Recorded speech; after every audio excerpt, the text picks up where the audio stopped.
Muy bien, buenas tardes para todos. Estamos utilizando el micrófono y demás para el canal que está saliendo este programa. Va a ser reproducido allí por Canal 2, desde acá de Libertador San Martín. Y bueno, queremos darle una bienvenida a una tertulia más para aquellos que participan regularmente y una bienvenida también a los chicos de teología que están invitados especialmente para esta tertulia por un título especial, ¿no? Que tiene que ver con un colportor pionero. Ya no quiero decir nada por adelantado porque está preparada la presentación. Y antes de comenzar vamos a tener una oración, ¿sí? Le vamos a pedir al alumno Anthony si puede orar y vamos a dar inicio con eso. Oremos. Amado buen Dios, Padre que estás en los cielos, estamos agradecidos contigo por esta oportunidad, Señor, que nos das de poder reunirnos acá y conocer un poco acerca de la historia de este pionero, Señor. Que pueda ser de bendición para cada uno de nosotros, de motivación también para seguir llevando adelante la obra que Él ha comenzado, Señor. Nos encomendamos a ti, en el nombre de tu Hijo amado Cristo Jesús. Amén. Muy bien, muchas gracias, Anthony. Entonces, en esta ocasión vamos a tener en esta reunión de tertulia, el título es A.B. Stauffer, misionero de las publicaciones en 4 países, rescate del anonimato y el olvido. Entonces, nuestro expositor es el pastor Daniel Plem. Podemos ya darle lugar para comenzar la exposición. Bueno, muchas gracias, Nelson.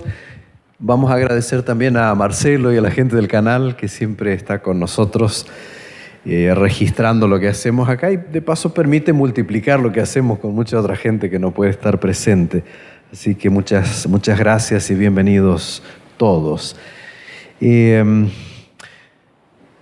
Vamos a reconocer en primer lugar en el tema de hoy al doctor Márcio Costa, que es un colega del Brasil, que hizo un trabajo realmente extraordinario, notable, de recuperación de la historia de Stauffer.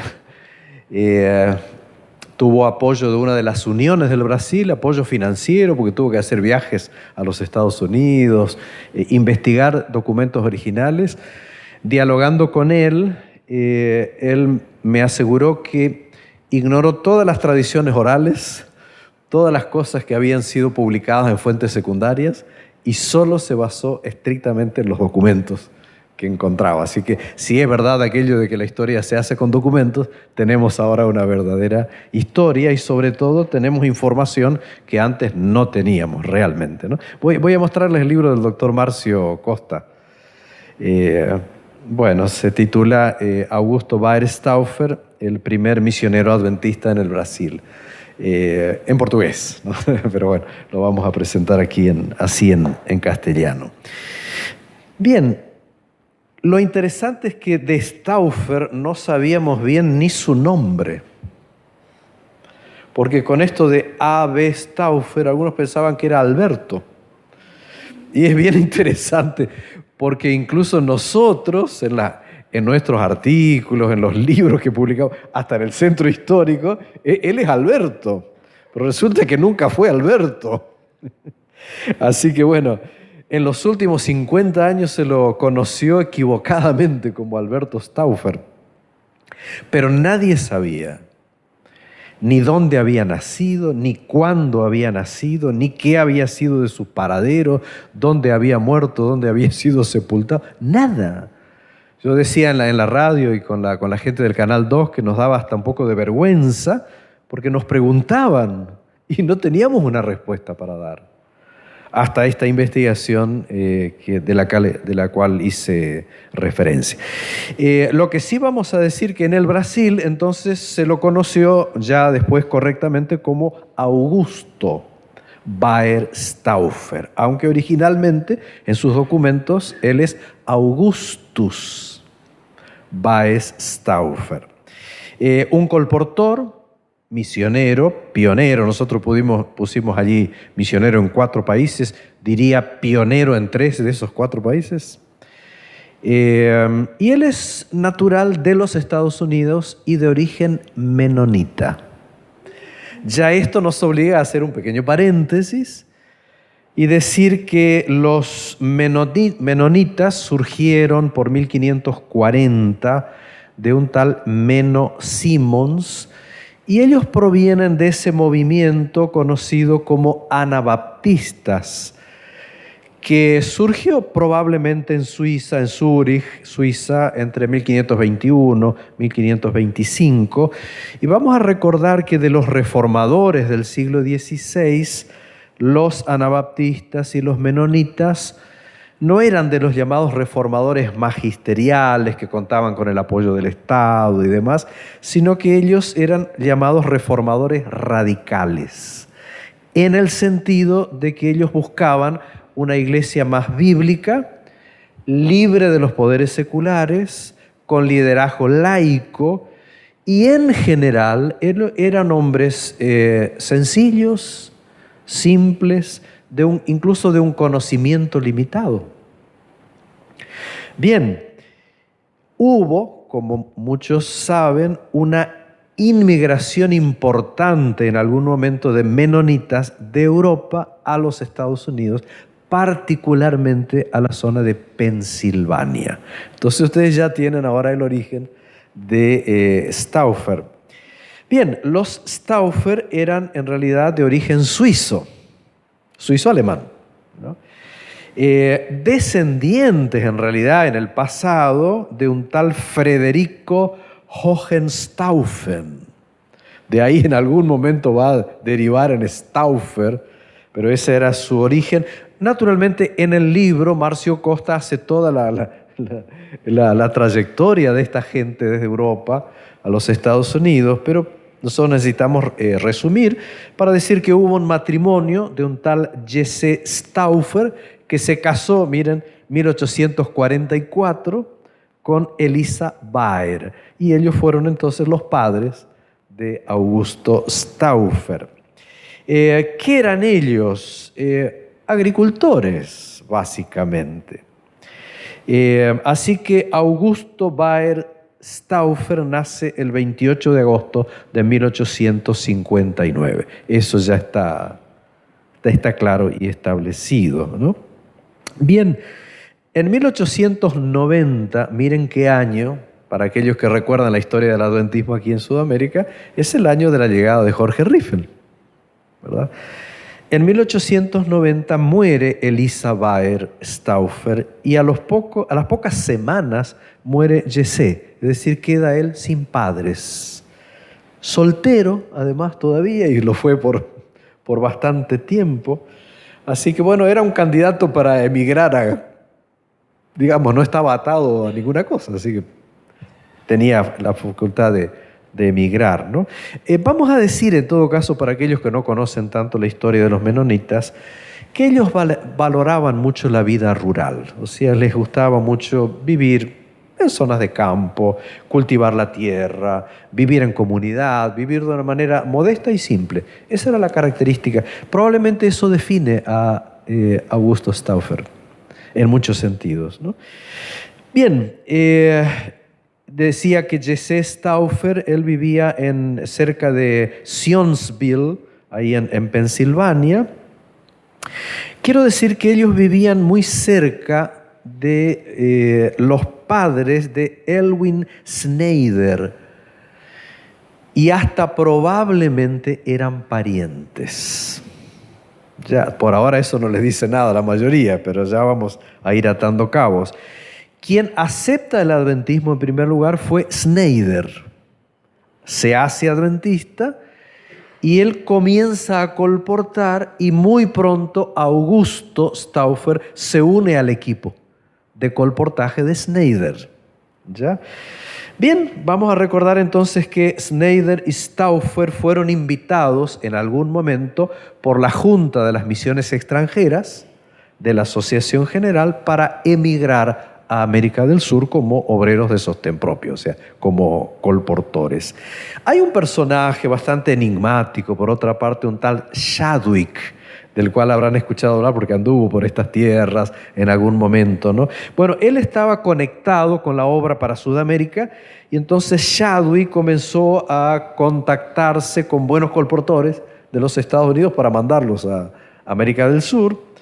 Así que Schneider fue seleccionado como líder de ese equipo de colportores y Stauffer aceptó ser parte de ese grupo que estaban pensando dedicar su trabajo misionero a América del Sur. Como decíamos, él era un soltero, 31 años, sin papá, sin mamá, así que sí, decidió venir a Sudamérica y tenía el antecedente, Stauffer, de que era ya para ese tiempo uno de los mejores colportores de la región de Pensilvania, en los Estados Unidos.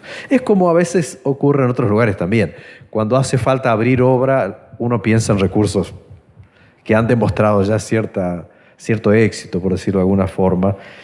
¿Qué ventajas tenía Stauffer? Él hablaba no solamente muy bien el inglés, sino muy bien el alemán. Y eso era clave en el trabajo en Sudamérica.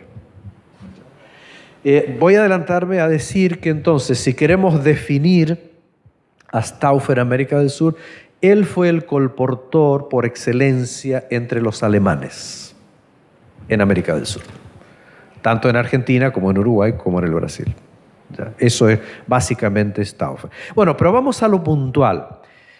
El 31 de octubre de 1891, finalmente del grupo que se pensaba traer a Sudamérica, 3 se embarcaron en el proyecto: Stauffer, Schneider y Nauling. Bien, partieron de Nueva York rumbo a Montevideo, pero en aquel tiempo, como sabemos, los viajes no eran directos, sino que había que ir primero a Liverpool, Inglaterra, para después regresar a Sudamérica. Así que eso es lo que hicieron. Partieron de Liverpool hacia Montevideo en un viaje de 28 días y llegaron un 10 de diciembre de 1891 a Montevideo, Uruguay. Quiere decir, esa es una fecha clave para el movimiento de las publicaciones en América del Sur. Es la llegada de los primeros colportores a Sudamérica, ¿no?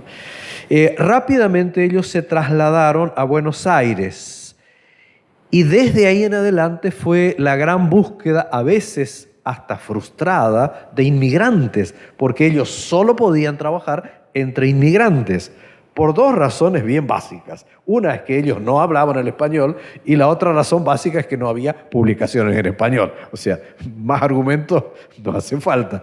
Entonces necesitaban inmigrantes que hablaran o inglés, o alemán, o francés. No había otro. Entonces se repartieron un poco el trabajo y Stauffer, como les dije, se dedicó a la lengua alemana en América del Sur. Él habría de trabajar en la provincia de Santa Fe. No tenemos tiempo de hacer todos los contactos, pero sabemos que fueron bien importantes, incluso su relación con los Peverini. O sea, también hubo un contacto al comienzo y al final de su estadía en Sudamérica. Sí. Bien, en 1892, es decir, al siguiente año, él ya pasa al Uruguay. En Uruguay es considerado el primer misionero adventista. Es decir, estamos hablando 2 años antes de la llegada del pastor Westphal. ¿Está bien? O sea, él es un verdadero pionero para el Uruguay y al siguiente año él ya estaba en el Brasil. Es decir, también es un pionero en el Brasil. Bien. ¿Qué hizo en el Uruguay en 1892? Trabajó especialmente entre inmigrantes suizos, obviamente, pero también entre valdenses. Me quedé preguntándome cuánto podría saber de pronto de francés. Alguna cosa, supongo yo, que sabría también de francés para comunicarse particularmente con los valdenses, ¿no? Bien. ¿Qué otro aspecto tenemos que destacar de Stauffer? No solo su gran misión, que fue la tarea de las publicaciones, sino era una persona sumamente interesada en la educación cristiana. Dice Marcio Costa que uno de los aspectos importantes de Stauffer era el valor que él le daba a la educación. Bien, decíamos, para mayo de 1893 ya estaba en el Brasil. Si se dio una escapada antes o no, no podemos comprobarlo. Hasta es probable. Pero en mayo ya estaba por allá. Así que él habría de trabajar en la zona de San Pablo, habría de trabajar en la zona de Río de Janeiro. Vamos a tratar de conectar con otros misioneros que iban llegando en esa época.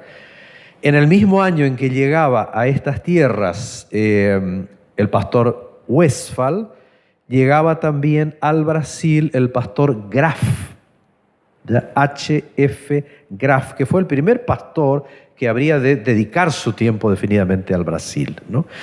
Bien, decíamos 1894 llegan, pero recuerden que cuando Francisco Westphal viene a la Argentina, con ellos viajaba también su cuñado, de apellido Thurston, hermano de su esposa Mary, de Westphal, ¿ya? Y Thurston estaba destinado al Brasil y estaba destinado a hacerse cargo de la obra de las publicaciones en el Brasil. Así que él se establece en esa zona de Río de Janeiro por algunos años. Bien, quiero decir que aunque no tenemos posibilidades de hablar de los aspectos social y político, pero era un tiempo de mucha inestabilidad política en el Brasil, porque era la transición entre el imperio y la república. Y pasaron muchas cosas, ¿no? en esa transición compleja de ser un imperio a pasar a ser una república, ¿no? Voy a saltear algunas cosas, por supuesto, para decir que en este tiempo comenzaban a surgir las primeras instituciones educativas del Brasil. Sobre todo el Colegio de Gaspar Alto, Santa Catalina, donde Stauffer trabajó un tiempo enseñando técnicas agrícolas. Es decir, él venía no solo con gusto y satisfacción, sino con conocimiento, incluso de técnicas agrícolas para compartir con la gente. Él trabajó un tiempo ahí.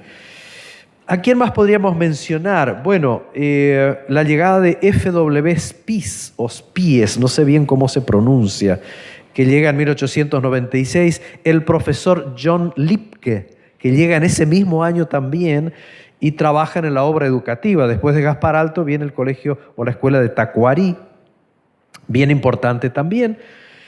Bueno, ok. En Brusque, Santa Catarina, Stauffer conoce a Guillermina, a quien llamaban Mina, para abreviar un poco el nombre. Era Guillermina María Dressel. ¿Quién era ella? Presten atención a los detalles que no son menores en este caso. Era alguien que había emigrado con su familia luterana desde lo que era Prusia, la antigua Prusia. Ella había llegado al Brasil con 4 añitos. Para ese entonces, cuando conoció a Stauffer, ella era ya una viuda de 31 años con 2 hijos. ¿Está bien? Un muchacho y una chica. Ya, es parte de la historia esto. Bueno, y se casa el 1 de junio de 1900 con Stauffer de soltero, como decíamos, de 41 años. Se llevaban 10 años allí. Sí, para no decirlo, ¿no? 41 años contra 31 años, pero él soltero y con una viuda con 2 hijos, que como ustedes saben, a veces añade una cierta complejidad, naturalmente, como vamos a decirlo al final también. Muy bien, al año, y como era en aquel tiempo casi una regla, al año de casado estaba ya don José Samuel Stauffer, ya hijo del matrimonio. Recuerden también que en 1901, cuando nace este hijo, José Samuel, llega a Sudamérica el siguiente líder de la iglesia adventista en Sudamérica, que es el pastor José Westphal. ¿Ya? Todo está unido. Al siguiente año, 1902, el Brasil se organiza como una asociación. Vamos bien hasta acá, porque estamos haciendo varios datos. Bueno, y Stauffer acepta algo que nunca quiso, y es realizar tareas administrativas. Vayan siguiendo lo que estoy diciendo. Algo a lo cual él nunca aspiró, ¿ya? Y siempre trató de dejar. Entonces, él fue elegido secretario tesorero de ese campo, nuevo campo, que se iba organizando ahí en el Brasil. Algo comenzó a cambiar en el Brasil en el sentido de que ya los libros que Stauffer solía vender se encontraron con otro énfasis de la Asociación del Brasil y ellos querían lanzar y promover a toda costa una revista misionera en portugués, O Arauto da Verdade, ¿no? Que si bien era muy importante, pero también hizo un poco de sombra, por decirlo así, al trabajo que se hacía con los libros en alemán y demás, porque ya no había tantos recursos para esto otro, ¿no? En 1901, el hermano Thurston, que había quedado a cargo de las publicaciones en Río de Janeiro, regresa definitivamente a los Estados Unidos. O sea, él habría de estar acá 6 o 7 años. Regresa y Stauffer tiene que asumir todas esas responsabilidades. Vamos viendo. Bien, hay muchas historias sobre Stauffer, por supuesto, pero dice que hay una que es la que más se cuenta. Y es una ocasión cuando él estaba predicando en una serie de reuniones en Benedicto Novo, en Santa Catarina, por el año 1900, y fue atacado, agredido por un grupo de personas, recibió un golpe en la cabeza, cayó como muerto. Y bueno, cuando un hombre lo estaba acusando falsamente ante la policía, dando falso testimonio de la obra de Stauffer, dice que en ese instante se le paralizó la lengua y no pudo seguir hablando. Dice, eso es una de las cosas que más se recuerda de esta experiencia de Stauffer, con sus muchos opositores, por supuesto, en ese tiempo. Bien, 1904, avanzamos un poquito, algo ocurre, y algo triste, diríamos. Lo habría de afectar. Él fue liberado de la Secretaría del Campo, pero continuó como tesorero y se le agregó la escuela sabática, o sea, la Secretaría de la Escuela Sabática, que era tan importante en ese tiempo. Pero lo que más le afectó a él fue en mayo de 1904, porque nació una hija, Alice Stauffer, que a los 4 meses muere de viruela. Entonces, como bien sabemos, nunca es fácil perder un hijo, ¿verdad? Y esto es lo que le tocó a él. Y él en ese momento pidió volver al campo misionero como un simple colportor. O sea, ya no quiso seguir con las otras responsabilidades. Él se identificó siempre como un misionero adventista, ya tenía 47 años. Y bueno, y se fue a una nueva misión que surgió en San Pablo, la misión de San Pablo. Bien, en San Pablo a fines de 1905 ya Stauffer estaba por allá y se radicó en un lugar llamado Avaré, en San Pablo. Avaré, sí. Y dice que para ese tiempo él ya dominaba el portugués, o sea, ya no tenía problemas de relacionarse con cualquier tipo de persona allí. Su hijo Daniel Stauffer nació en enero de 1906 en ese lugar, y ahí Stauffer intentó hacer algo que finalmente no logró. Él necesitaba recursos, entonces puso una panadería, ¿ya? Y quería que esa panadería prosperara, pero con el único propósito de comprar tierras, porque él quería establecer un colegio agrícola. Ese era su sueño. Pero la panadería parece que no dio suficientes recursos, así que se quedó sin su colegio agrícola, ¿no? Entonces, bueno, se mudó a Itararé para dedicarse integralmente al trabajo misionero. Se dice que ya para ese tiempo, ojo, había una inmigración de personas adventistas del Brasil hacia la Argentina, particularmente radicándose en lo que después sería la provincia del Chaco. Bien, había allí, estaba en el Chaco, ya en ese tiempo, uno de sus primeros amigos de Sudamérica, don Pedro Peverini. O sea, ya vivía en esa zona del Chaco. Bien, en 1908 insistieron con Stauffer. Así que surgió la Asociación de Santa Catarina Paraná, era del campo que abarcaba los dos estados, y ahí nombraron otra vez a Stauffer secretario de la Escuela Sabática, y en 1909 volvieron a elegirlo secretario tesorero, o sea, volvió otra vez a la actividad administrativa.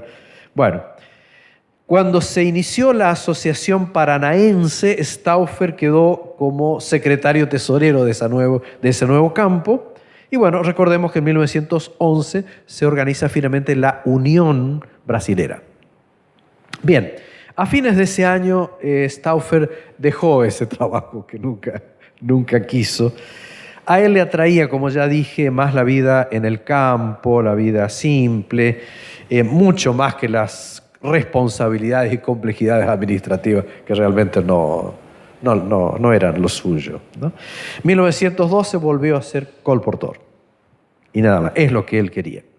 Ahora, ahí es cuando ocurrió otro episodio más triste todavía. Esto siempre lo mencionamos no para crear ninguna intriga, sino porque, en fin, hay cosas que hay que reconocer por rigor histórico, pero preferiríamos no hacerlo, ¿no?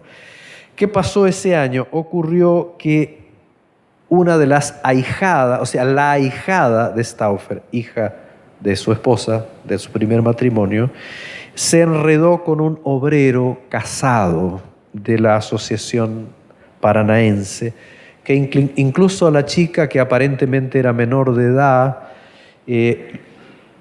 digamos, ellos intentaron fugarse en algún momento e incluso fueron detenidos. O sea, fue un... Sí, fue. Y esto es lo definitivo, ¿no? Para Stauffer. ¿En qué sentido? Él decidió no hacer un escándalo, no hacer otra cosa, simplemente decidió irse con su familia. Así que se fue de Curitiba y se retiró, dice Marcio Costa, discreta y definitivamente a su vida privada. ¿Qué es lo que sabemos después? Bien, primero se trasladan a Erechim, en Getúlio Vargas, en el Río Grande do Sul. Erechim, correcto, el Río Grande do Sul. Siguió colportando con un amigo llamado Alberto Berger y también se dedicó a algunas otras cosas. Comenzó a trabajar con extracción de madera, por ejemplo, que era muy importante en ese tiempo. Ayudó a establecer un grupo de adventistas en ese lugar. Estamos hablando de 1912, que ya 2 años después era una iglesia organizada. O sea, no era un misionero que se quedó en sus deseos de establecer y adelantar la obra, ¿no? Bueno, finalmente él vendió sus tierras en Erechim y emigró a Charata, Chaco. La mayoría de ustedes no debe tener idea qué es Charata, Chaco, pero bueno, quiero decirles que es un lugar donde había muchos alemanes. Él también se sentía, digamos, cómodo en ese lugar. Para 1920 él ya contaba con su propia chacra, con su propio campo, y comenzó a trabajar la tierra en la cercanía de Charata, Chaco.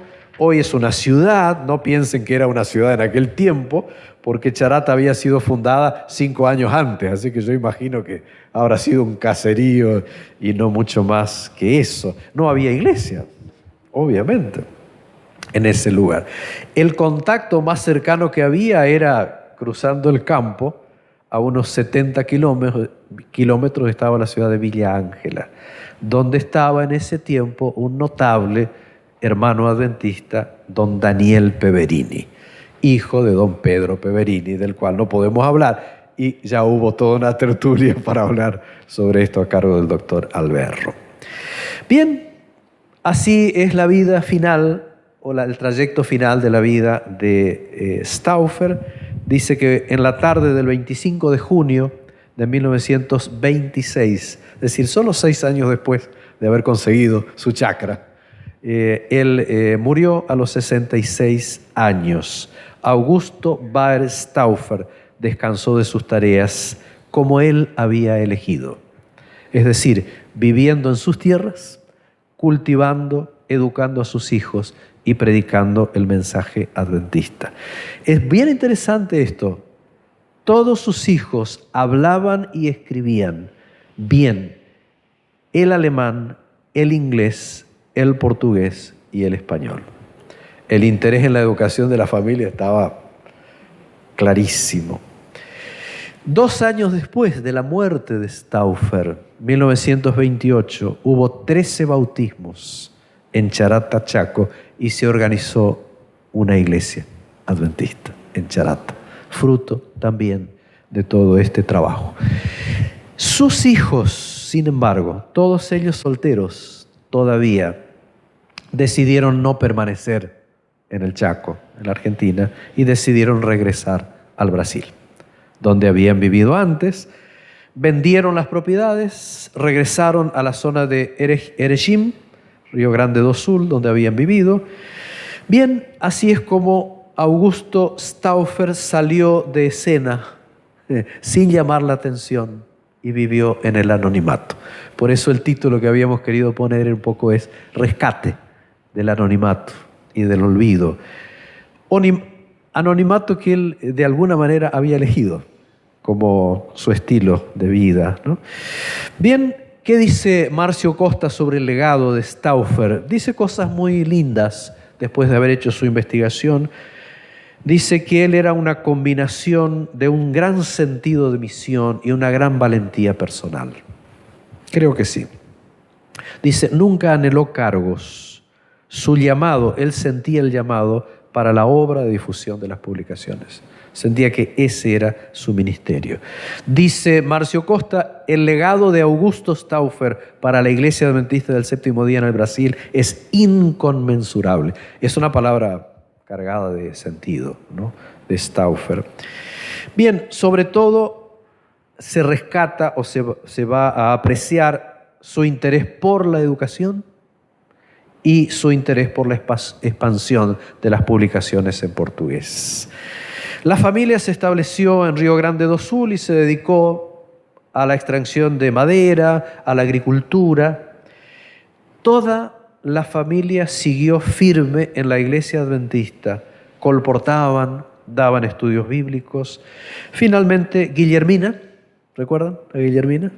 Mina, habría de vivir muchos años más y murió a los 78 años, el 11 de diciembre de 1947. Samuel, uno de los hijos, murió en 1964, después de dedicar toda la vida al trabajo misionero dentro de la iglesia adventista. Un hijo suyo, un tal Otto Stauffer, tiene la Biblia de Augusto Stauffer. Tenía ganas de ir a pedírsela, pero no sé si... Dice, llena de anotaciones, llena de estudios, la Biblia de Stauffer, ¿no? Bien, Guillerme Stauffer, ahí me entra la duda también, supongo que el apellido no sería ese de todas maneras, pero Guillerme, ahijado ya de Stauffer, hijo de su esposa de su primer matrimonio, se fue a Mato Grosso y dice que hoy por hoy los únicos vínculos de los Stauffer con la iglesia adventista viene a través de la familia de Guillerme, que en realidad tampoco era su hijo, sino era su entenado, se dice, ¿no? Hijo de su, de su esposa, ¿no? Bien, la conclusión sería esta que la anoté acá para ser justo. Augusto Baer Stauffer permaneció en la iglesia adventista hasta sus últimos días y crió a sus hijos en la fe adventista. Sin embargo, él prefirió valorar la familia, la tierra y la vida en comunidades pequeñas, sin apego a los cargos y las posiciones. Pasó por episodios muy frustrantes, que tampoco es ajeno a la vida de mucha gente y de aquellos que ocupan algún tipo de liderazgo. También hay que reconocer, por eso decía hoy, que sus ahijados le dieron mucho trabajo. Acá está. La historia lo está mencionando. Pero lo importante es que su motivación misionera estuvo siempre firme, fuerte, y es muy bueno porque él siempre se presentaba hasta el final de sus días como un misionero adventista. Y creo que más allá del lugar que uno pueda ocupar, creo que eso fue Stauffer. Así que bueno, el privilegio para nosotros hoy rescatarlo un poquito del olvido, traer esta obra tan buena de Marcio Costa para el conocimiento de ustedes y rescatar la valoración que él tuvo por dos cosas en las cuales creemos firmemente: la educación cristiana y la importancia de las publicaciones. Así que yo dejaría acá y abrimos un diálogo, si quieres también conducir esta parte. como para si hubiera alguna pregunta que yo pudiera contestar o si hubiera alguna observación o alguna reflexión, ¿por qué no? Sobre la vida de Stauffer sería este el momento, ¿no? Muy bien, podemos abrir esta oportunidad. Sí, por favor. Gracias, Pastor. No solamente es muy interesante esto, sino inspirador. A lo largo del relato me surgieron diversas preguntas por curiosidad, pero voy a elegir una sola para que los alumnos puedan participar. De paso, explico lo de Augusto Paes Stauffer. En Brasil, en portugués, primero viene el apellido de la madre y después del padre. Por ejemplo, yo soy Alberto Peverini, en Brasil soy Peverini Alberto. Sí, así que Paes era la mamá. La primera pregunta que tengo es al comienzo. Como era menonita, emigró a Estados Unidos, Pensilvania, y después relató usted que se unió a Schneider en ese equipo, pero no dice nada cómo se hizo adventista, estaba bautizado, cómo fue. Evidentemente sí, pero ahí es donde Marcio elige no guiarse por ninguna otra fuente sino por documentos y no encontró. O sea, hay cosas que no. También me hice esa pregunta, ¿en qué momento él se acerca al adventismo? Es probable que su cercanía con Schneider, y incluso él sospecha que eran parientes. Entonces es probable que por ahí venga, sí. Pero en definitiva no lo podemos afirmar. Pasa eso con la historia, o sea, hay huecos que simplemente al no contar con fuentes primarias no hay manera, ¿no?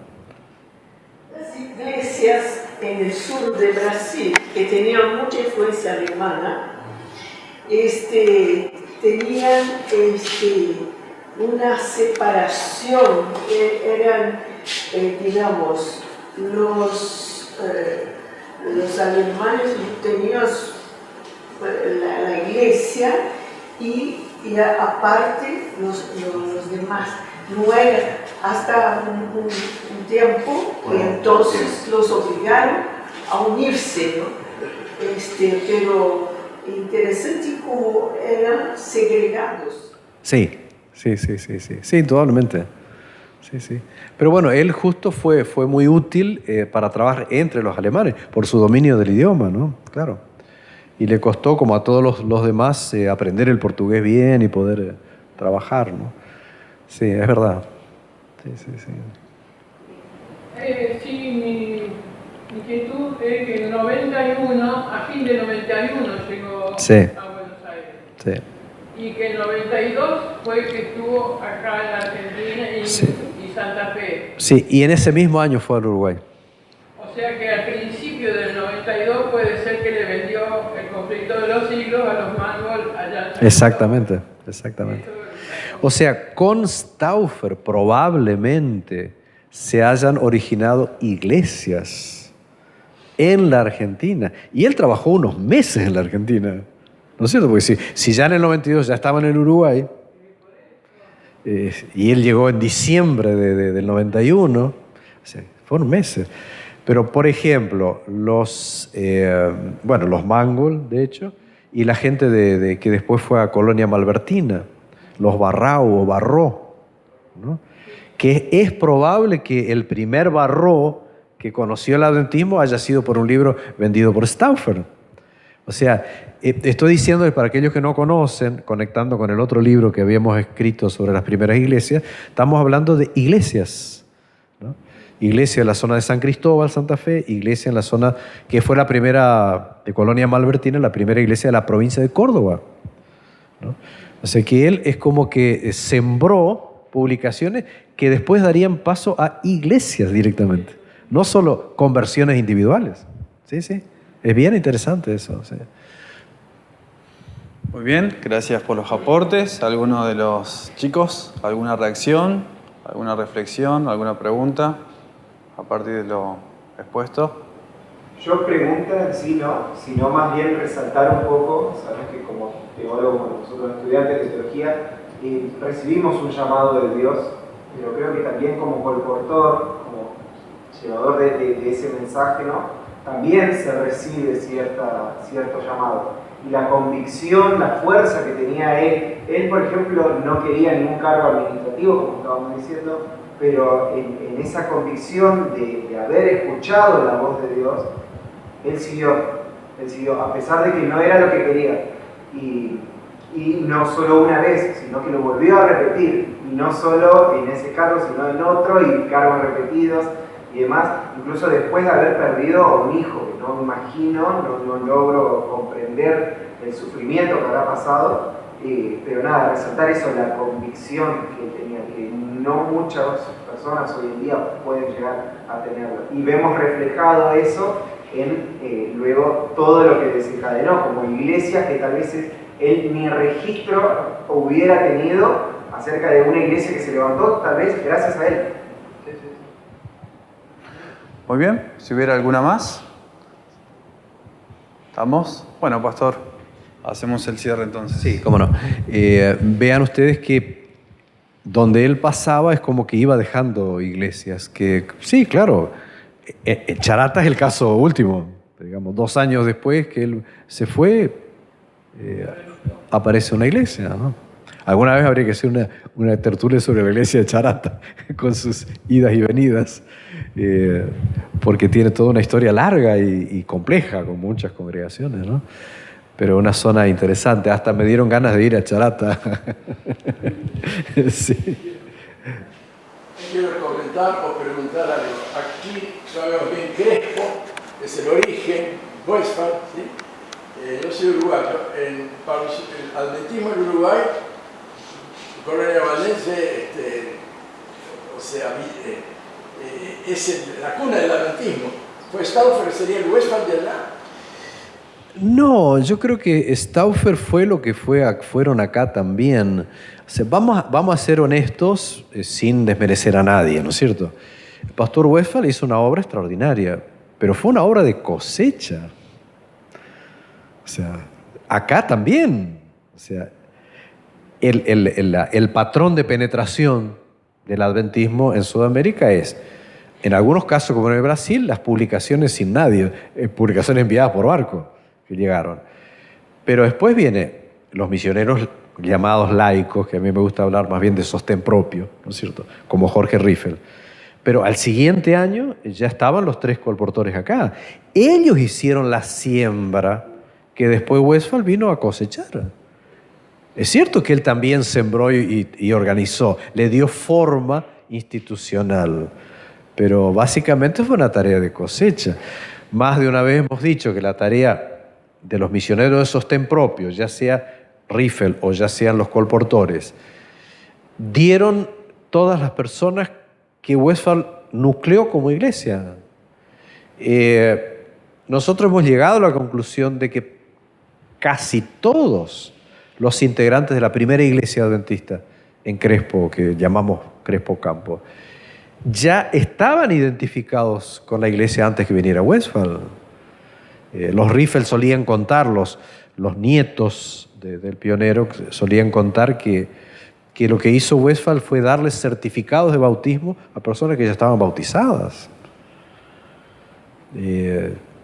Y él tuvo que seleccionar, luchar contra algunos vicios que permanecían en esta zona. Era muy fuerte el tema del alcohol. O sea, la gente seguía fumando o bebiendo alcohol. En el norte el tema del tabaco y esas cosas. Ellos tuvieron que luchar. O en el altiplano del Perú con otros misioneros contra la coca, ¿no? Ellos luchaban contra esas cosas. Pero sí, la tarea de Westphal absolutamente meritoria y él es recordado para siempre como auténtico pionero. Pero la tarea fue de cosecha y de organización. Ahora, la verdadera siembra la hicieron estas personas, sin ninguna duda. Entonces, eso es bien importante. Y para Uruguay, ya dije, aún desde el punto de vista cronológico, él llega 2 años antes de Westphal. Sí. Y ya hace su siembra ahí entre los valdenses y entre los suizos alemanes de Nueva Albesia, donde después se organiza la primera iglesia, ¿no? Habría que hacer después la conexión, qué relación habría entre los 18 primeros bautizados en el Río de la Plata, en Uruguay, que gracias a las investigaciones ahí tenemos hasta los nombres de los 18 bautizados, ¿no? ¿Qué conexión podría haber tenido específicamente con Stauffer, por ejemplo? Pero bueno, hay mucho por investigar, pero sí, es así. Creo que las reflexiones que se estaban haciendo son muy oportunas. Ojalá pueda haber en nosotros, sobre todas las cosas, un sentido de misión, aunque esa misión lleve a sacrificios personales, por supuesto, y no tanto a tener deseos de un trabajo más cómodo, porque eran vidas muy sacrificadas, créanme que no era fácil. Hoy no es fácil colportar, pero en aquel tiempo, imagínense, personas que ni siquiera se entendían con la mayoría de las personas que andaban por la calle o en las casas. Tenían que buscarlo, a ver dónde había inmigrantes. Y en muchos casos, estos 3 primeros colportores se dieron cuenta que la expectativa que tenía de una gran cantidad de inmigrantes no fue tan así. Es decir, ellos, digamos, sabían que no habría un gran éxito de ventas necesariamente, porque no había libros que pudieran ser leídos por personas que hablaban castellano o portugués. Entonces tenían que buscar aquellas comunidades. Algunos hasta un poquito se desanimaron, ¿por qué no decirlo? Porque tenían que hacer kilómetros y kilómetros, trasladarse de un lugar a otro buscando a ver dónde hay ingleses, dónde hay franceses, dónde hay alemanes. Y además, por supuesto, a caballo, a pie. Y a veces esas comunidades, por ejemplo, de alemanes o de suizos alemanes o de franceses o de ingleses, tenían también sus ligas, sus vínculos con otras iglesias, naturalmente. O sea, muchos de ellos estaban muy ligados a los valdenses o a los luteranos, etc. No eran personas que estaban buscando una iglesia, las tenían. O sea, estaban vinculados, fue una lucha para ellos aceptar esa nueva fe que ellos traían, ¿no? Pero así fue. Creo que Marcio Costa lo dice muy bien ahí. Creo que lo que él resalta, prevalece en él aquello que él traía como raíz de su propia familia. O sea, él en su mentalidad siguió siendo un menonita, digamos, en el sentido de una persona sencilla que amaba la naturaleza, la familia, la educación, el trabajo. Pero él sentía que de esa manera él podía seguir siendo un misionero y lo que creemos es que lo fue. Y la valoración, ¿por qué no?, de que la tarea misionera y la obra de Dios va mucho más allá de cualquier organización, ¿no es cierto?, de cualquier límites confesionales y organizativos, ¿no?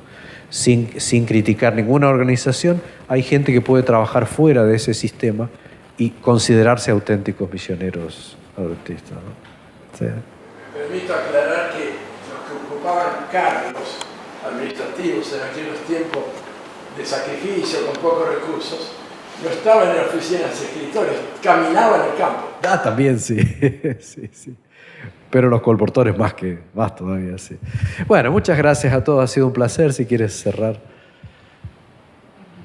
Muy bien, vamos a agradecer al doctor Daniel, capaz dándole una extensión, un saludo. Gracias por el tema preparado. Nuestra próxima tertulia será el 14 de noviembre, la última del 2023. Será expuesta por la doctora Silvia Scholtus. Perdón. Profesora Susana de Schultz. Perdón, yo escuché mal el audio. Pero si puede recordarnos el tema, profe. El diario de Jean Pouillet. Muy bien, entonces el martes 14 de noviembre, ¿sí? A las 18 horas aquí en el salón del IDEC, ¿sí? Así que vamos a cerrar con una oración, ¿sí? Le podemos pedir al pastor Alberto si puede hacer la oración.